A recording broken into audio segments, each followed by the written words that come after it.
What's going on, everyone? It's Steven, Nike Gamer, and I'm here to give my final thoughts on probably the grandest RPG I've ever played in my entire life, and it's Xenoblade Chronicles.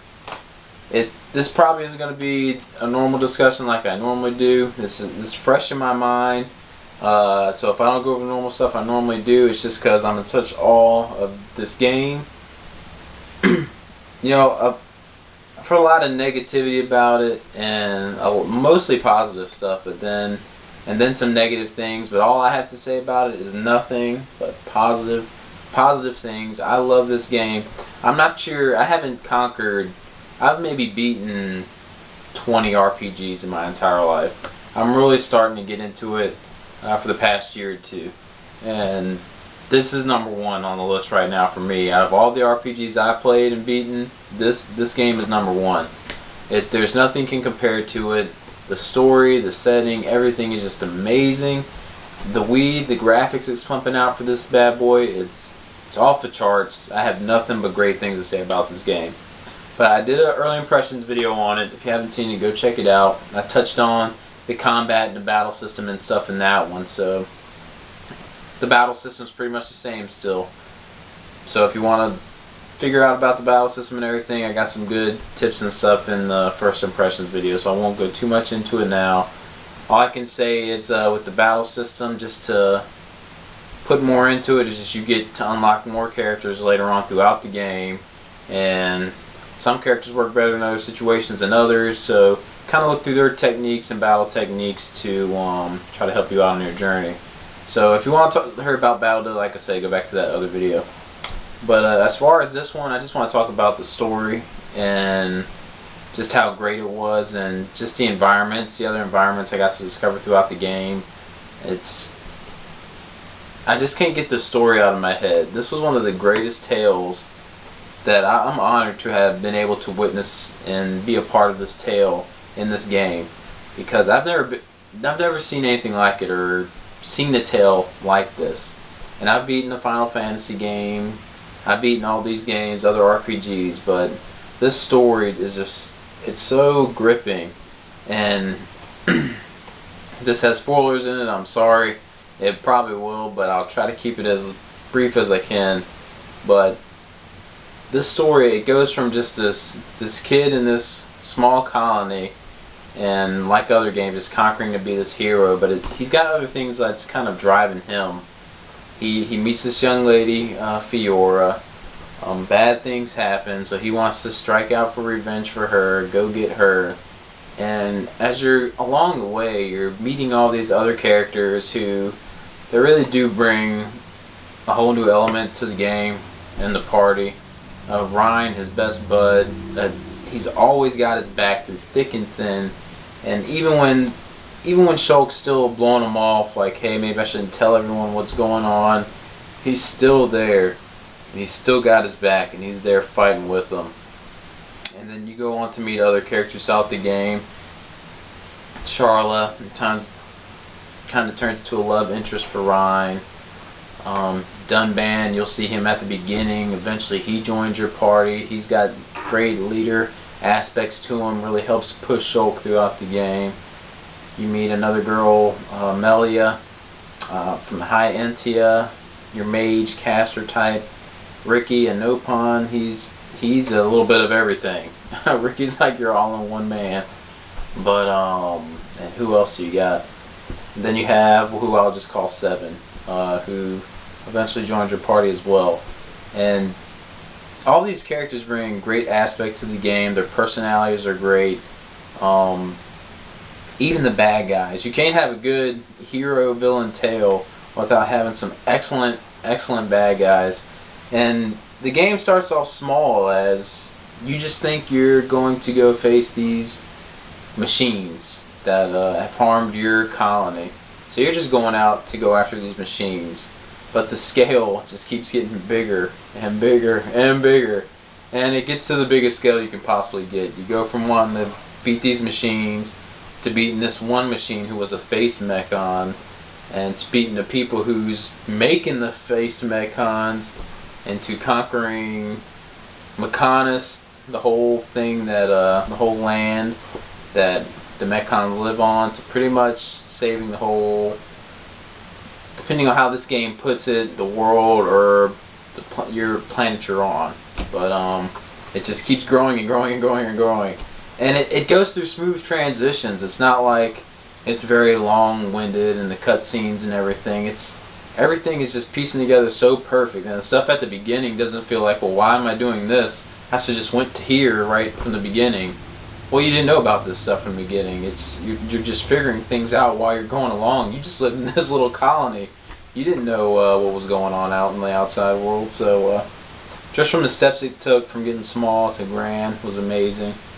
The character development, top notch in the game. The villains, some you really hated, like the face Mechons in the beginning. Some later on, some people down the road you meet, you just really hate.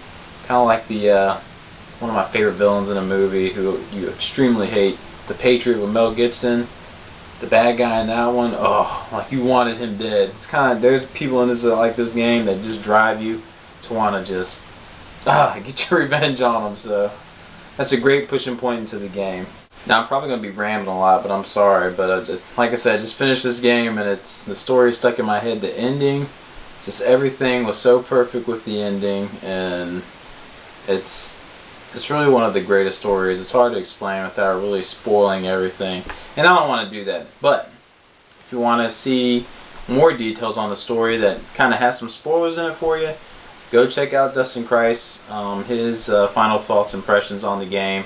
I'm gonna put a link at it at the bottom because he'll give some spoilers to you. If you want spoilers, you can go ahead and go to that video. So and that was a great discussion as well. It took me a little longer to beat it though. And speaking of length, it's a long game, and I've heard like in Dustin's video he topped out at 100 hours. Ballin' Nick, he just did his Pick Us video, he topped out well over 100 hours. Me myself, I finished it at 79 hours 80. I'm right there from when I beat it, and I actually did a lot. I did most of the side quests. You have the option of rebuilding another colony in here. Colony 6 is kind of like a side quest thing. I got most of those up to level, I got all of them up to level 4, and that's putting in a lot of work, side quest work, trying to do that because they go up to level 5. Didn't do level 5 though. And I did tons and tons of side quests, and I was still able to get in under about at 80 hours. So for me, that's the longest game I've ever put time into other than World of Warcraft. That's just never ending. Definitely the longest RPG I've ever played. I normally would not give an RPG that kind of time because there's too many games out there and I have so little time to do anything anyways. To dedicate that much time to a game is actually asking a lot from me. But I'm so glad I gave it my time because there's nothing I regret about it. And I actually took a break from it for a while, around the 40-hour mark, 45-hour mark, because there's other stuff coming down. I was like, okay, I can set this down and I can come back to it and I wouldn't have any problems because the combat and everything is so easy to just pick right back up again. I didn't lose one beat with the story because it's so easy to understand and it's that great. So if you have any worries about the length or anything, don't worry about it. I guess you can go from 80 hours to hundreds of hours if you want to, but for me, I topped in at about 80 hours, like right at 80, 79. My characters, I'll give some final boss advice here. I started my final boss fight at 3 o'clock is when I got to the final boss, and I didn't start seeing ending cutscene credits until 5 o'clock. It took me that many retries and that many redos for this fight, and just for, I was level 70, some of my characters were 79, some were 78. That's the level I was about when I was playing them. And he's a 3-phase fight. And it's not, first phase isn't too bad. Second phase is a killer.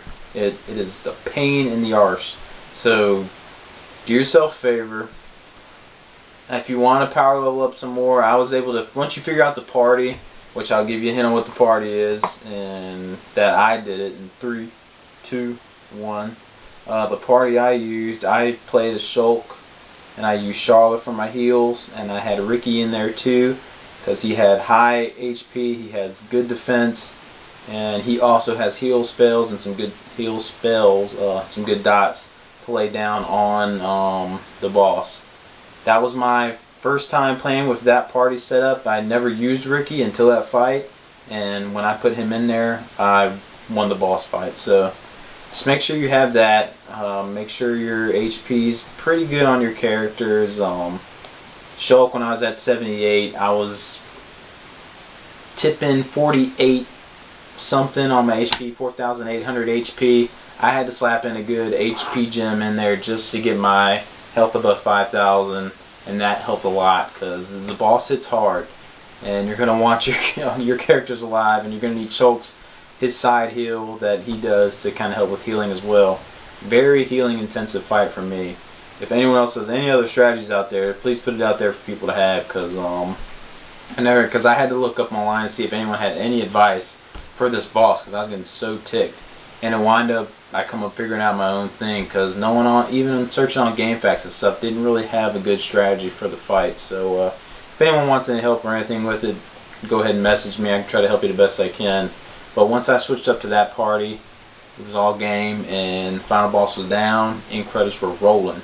So yeah, you can beat the boss at that level, so don't think you have to power level or anything up to 85 or nothing. So go ahead and go in there and get it done. But yeah, just the story, the combat, the music in this game is so great. If the soundtrack alone is worth trying to order, if you can get it. It's an amazing soundtrack. It's all just melodies and just instrumentals until the final song with some vocals in it.